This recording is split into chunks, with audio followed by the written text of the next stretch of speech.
l'existant, le système d'assurance qualité existant pour vraiment ne faire qu'un seul système et intégrer le lean dans ces gènes. Mais quand on aura fait ça, vous voyez le chemin qu'on aura fait en termes de culture. On aura vraiment, je l'ai dit, dans les gènes, donc on aura intégré les éléments. On a encore du chemin à faire. Bonjour, je suis Grégoire Larocque, je fais de la formation dans le domaine commercial et management. J'ai une petite réflexion à proposer. Je pars d'une phrase de l'ancien entraîneur de Laure Manodou. Entraîneur sympa, ça marche pour être champion de France, mais pas pour être champion du monde.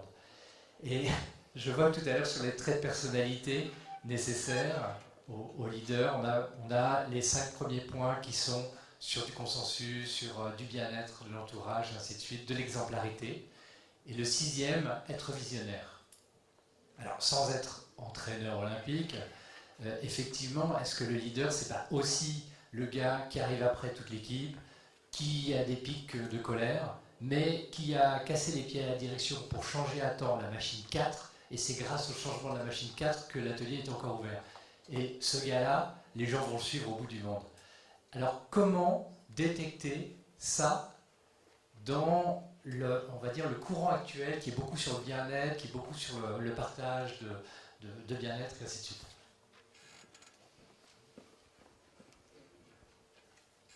Ce que vous évoquez, c'est la centration sur le résultat. C'est-à-dire la capacité qu'a un individu, comportementalement parlant, donc on parle juste de son comportement, pas de sa personnalité, dans son comportement, sa capacité à se centrer en priorité sur l'atteinte d'un résultat, quel qu'il soit, voire un résultat extrêmement ambitieux. C'est ce qui est souvent le cas pour des comportements qui privilégient la centration sur le résultat. Ce qu'on en évoque en leadership, c'est beaucoup une centration sur l'influence, qui ne se trouve pas tout à fait au même endroit en termes comportementaux. Ma réponse, c'est ce manager, il doit fournir de la centration sur le résultat quand c'est nécessaire, de la centration sur l'influence et le partage quand c'est nécessaire, de l'accompagnement, de l'écoute, de l'empathie d'individu à un individu quand c'est nécessaire, et de la centration sur le cadre et la norme quand c'est nécessaire, pour les 4 grands types de comportements. Alors c'est un exercice difficile, et ça veut dire que ce manager, on va lui demander d'être leader, mais pas seulement. On va lui demander aussi ce que vous évoquez, c'est la centration sur le résultat, quoi qu'il en coûte. Et donc, si je dis à Laure Manodou, t'as qu'à nager que 2 heures aujourd'hui si t'es fatigué, hein, puis effectivement, tu seras championne de 2e division, oui, on n'atteint pas le résultat. Et donc, ça va imposer, si il y a une définition, et c'est pas toujours le cas, une définition précise du résultat que l'on veut obtenir, que ce leader ne soit pas seulement un leader, qui est la zone de l'influence, mais soit aussi un atteigneur de résultats.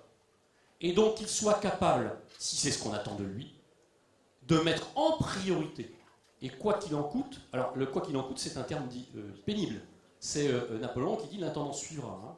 On a droit à 7% de perte. C'est quoi qu'il en coûte, tu seras championne du monde. Et donc moi je vais te faire nager tous les jours, 8 heures par jour, et avec ça tu seras championne du monde. Quoi qu'il en coûte. Donc ma réponse c'est, on va demander à cet individu de pouvoir se déplacer de comportement en fonction de la situation et en fonction de ce que l'entreprise attend de lui. Est-ce que j'ai répondu à votre interpellation? Dites-moi, c'est bienvenu. En fait, les personnes parfaites n'existent pas. Donc à un moment donné, une personne qui a des défauts de comportement, mais qui va permettre de casser des plafonds de verre, parce qu'en étant très lisse, on se crée aussi des plafonds de verre. Donc il y a des moments où il faut créer entre guillemets un déséquilibre. Comment faire pour que ces personnes-là ne soient pas neutralisées, on va dire, par le courant ambiant assez lisse? Alors je le trouve chez des gestionnaires de crise, des gens qui sont à la croisée entre la tenue de la norme et la centration sur le résultat. Le problème, c'est que ces gestionnaires de crise sont rarement adaptés à une situation plus stabilisée de l'entreprise. À ce moment-là, c'est un manager qui ne convient plus, qu'on va trouver beaucoup trop brutal. A l'inverse, si on est en situation de crise, le manager consensuel ne convient pas. On va lui demander autre chose. C'est ce qui fait le mouvement, alors d'abord des patrons d'ailleurs, hein, c'est-à-dire des dirigeants. Des patrons, le terme est mal choisi, des dirigeants. Les managers, ça tourne un peu moins, mais On va trouver dans certaines entreprises des dirigeants qui tournent parce que l'entreprise est rentrée en crise et qu'il nous faut un dirigeant de crise, centré sur l'atteinte du résultat. Et puis quand le résultat s'est stabilisé, on trouve qu'il est insupportable et donc on va s'en séparer pour prendre un dirigeant un petit peu plus consensuel, un petit peu plus de long terme.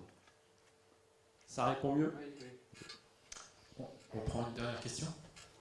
Juste pour revenir là-dessus, normalement le but du jeu du manager c'est de mettre un cadre, les cadres c'est les valeurs de la société ou les règles, et le but du jeu de nos collaborateurs sont dans ce cadre-là. Alors Flavie, Flavie disait qu'un cadre c'est un prêt à mouton, que si on mettait juste un U c'était un cul-de-sac, donc en fait c'est un couloir, pour que ça aille toujours dans le même sens. Après, le but du jeu du manager, même si on est en crise, c'est la première chose c'est qu'il ait confiance. Quand on recrute quelqu'un, c'est qu'on a confiance. Il faut avoir confiance en l'homme. Oui, alors qui est-ce qui a confiance en l'homme à ce moment-là? Bah, le manager. Mais les deux, de toute façon, c'est dans les deux sens. Après, le but du jeu, une personne qu'on embauche ou quoi que ce soit, qu'on leur dit, bah, de toute façon, je suis pas ton papa, je suis pas ta maman, je suis pas ton frère, t'es pas venu me voir pour me dire que t'as acheté une maison, t'es pas venu me voir que ton enfant, tu l'as mis dans telle école. Donc déjà, la confiance, on l'a en lui, parce qu'on sait qu'il peut prendre des décisions, qu'il est déjà responsable et autonome. Le problème depuis 50 ans, tout manager disait tu feras comme ça, comme ça, comme ça. Sauf que maintenant, le but du jeu, le nouveau cycle, est que tout manager dit que bah, j'ai confiance en toi, je sais que tu peux être responsable et autonome. Par contre, je vais te réapprendre, je vais te donner des outils pour que tu deviennes autonome et responsable. Donc c'est pour ça de choisir un manager dans telle situation ou telle situation, je ne trouve pas ça logique. Alors, c'est pour ça que je m'en étais tenu aux dirigeants pour l'instant.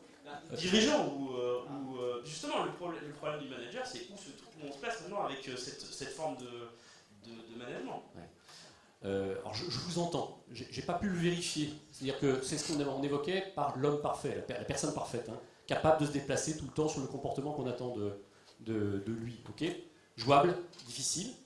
Ça va se traduire dans une entreprise par un dirigeant qui privilégie certains types de comportements et qui s'adjoint un dirigeant adjoint, un DGA par exemple, qui aura d'autres types de comportements. Et on pourra jouer sur les deux en permanence. Pas facile, ça coûte de l'argent, deux dirigeants au lieu d'un, c'est pas commode. C'est pour ça que je vois beaucoup de situations de rotation. C'est-à-dire des dirigeants qui tournent parce qu'ils ne correspondent plus à ce qu'on attend d'eux. Pour les managers, c'est pratiquement pas possible. On ne va pas pouvoir changer tous les managers de l'entreprise. Vous venez de l'évoquer, hein, c'est pas jouable. Et donc, on va demander au manager d'être suffisamment agile pour fournir ce qu'on attend de lui au moment où on l'attend. De la gestion de crise parce que c'est la crise, du consensus parce qu'on peut se le permettre. Est-ce que c'est logique de dire que le manager il pourrait être comme un acteur et avoir tous les outils et avoir, en fonction de la situation, être là où on l'attend quoi. Et du coup être un acteur, être dans une situation d'être au théâtre et de se détacher, dans une fonction. C'est peut-être utopique, je sais pas. Mais ce serait l'idéal finalement parce que du coup on n'est pas expliqué, il y a un travail qui est fait, de se mettre un peu en retrait. La théâtralisation va être un problème parce qu'on ne va plus être congruent. On risque il aurait fallu que je vous montre des images de personnalités politiques qui jouent ce qu'ils sont en train de faire. Et l'humain a des petites antennes par rapport à l'animal, mais il y en a quand même. Et donc vous sentez que l'attitude de la personne qui est en face de vous a appris quelque chose, elle a théâtralisé ce qu'elle est en train de faire, mais elle ne le fait pas avec sincérité. D'accord ? Donc cette théâtralisation a vraiment des limites terribles. Je ne suis pas sûr que ce soit jouable sur le long terme. Vraisemblablement, il vaudra mieux tenter de s'appuyer sur les valeurs réelles de l'individu. Si vous êtes dans une entreprise ultra challengeante, il va vous falloir des collaborateurs qui soient dans le challenge eux-mêmes. Si vous êtes dans une entreprise ultra consensuelle, donc avec peu de défis économiques par exemple, il va falloir avoir un manager dans le consensus, dans l'écoute et dans l'empathie. Sinon, on est dans un gros décalage. Pour l'essentiel, je rencontre, je m'occupe beaucoup de dirigeants, beaucoup de décalage entre l'attente de la gouvernance, c'est-à-dire l'objectif, et ce que fait le dirigeant en termes comportementaux. Donc on a un objectif plutôt mou et un dirigeant hyper autoritaire centré sur l'objectif, ou au contraire, une gouvernance qui dit il me faut 3% de plus tous les ans, puis un dirigeant qui dit je n'arrive pas, et les gars là on est en train de les bousiller. Vous voyez, un écart terrible. Donc ça serait bien, mais pas dans le sens de la théâtralisation, plutôt de l'agilité de l'individu. Un peu comme quelqu'un qui serait un spécialiste du 100 mètres et que l'on entraînerait progressivement à être décathlonien. C'est-à-dire à faire 9 autres sports au-delà de sa spécialité. Ok. Il n'y a pas d'autres questions, je pense. On va. La toute dernière. Hein, parce que je regarde juste. Merci.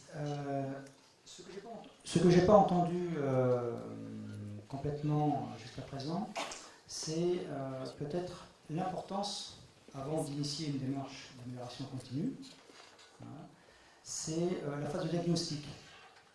Une phase de diagnostic qui consiste à identifier les endroits où effectivement il y a matière à améliorer et à développer ce qui va contribuer à l'amélioration de la performance de l'entreprise, mais sans pour autant négliger la phase de diagnostic sur l'humain.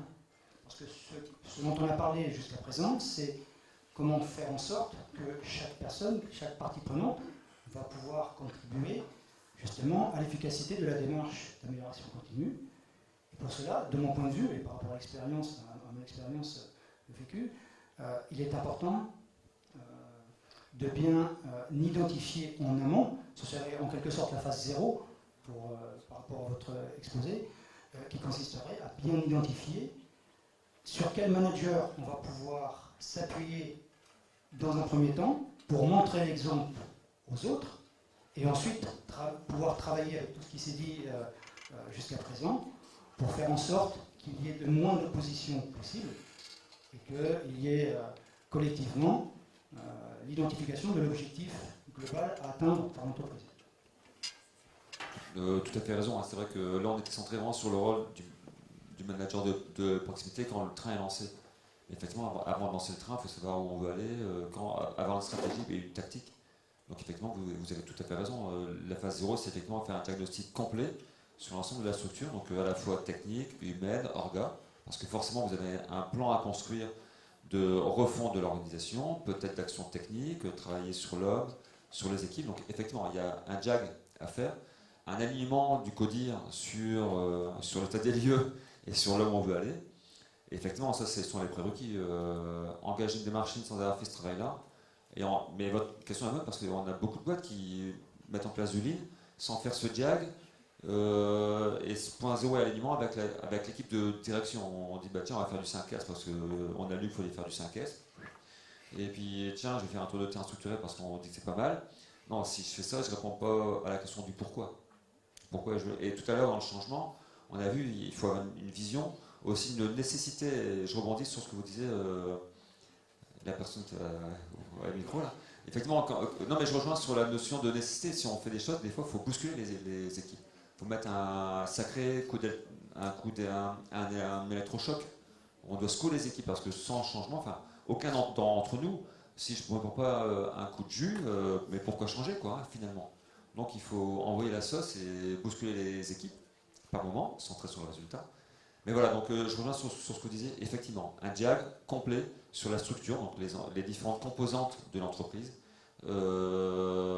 et aligner le coding par rapport à ça, sur le diag, et sur là où on veut aller, le phasage, le temps, ça prend du temps et il faut pas brûler les étapes, sinon on perd les hommes. Et voilà. C'est vraiment une seconde. Sur la partie humaine, on appellerait ça un diag GPEC, gestion prévisionnelle des emplois et des compétences. Une cartographie des compétences. Ok, on en reste là. Je pense qu'il faut applaudir nos deux conférenciers.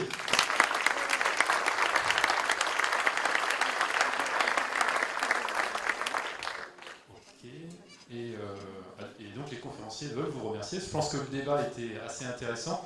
Ce que je voulais juste préciser en quelques mots, c'est que les conférences du pôle sont faites pour vous, hein, parce que les sujets viennent de discussions qu'on peut avoir lors de nos visites en entreprise ou lorsque vous nous contactez en disant qu'est-ce que vous faites au CI, est-ce que vous pourriez aborder tel ou tel sujet, et c'est en fonction de ça justement qu'on identifie des intervenants et on essaie de trouver des choses qui soient intéressantes.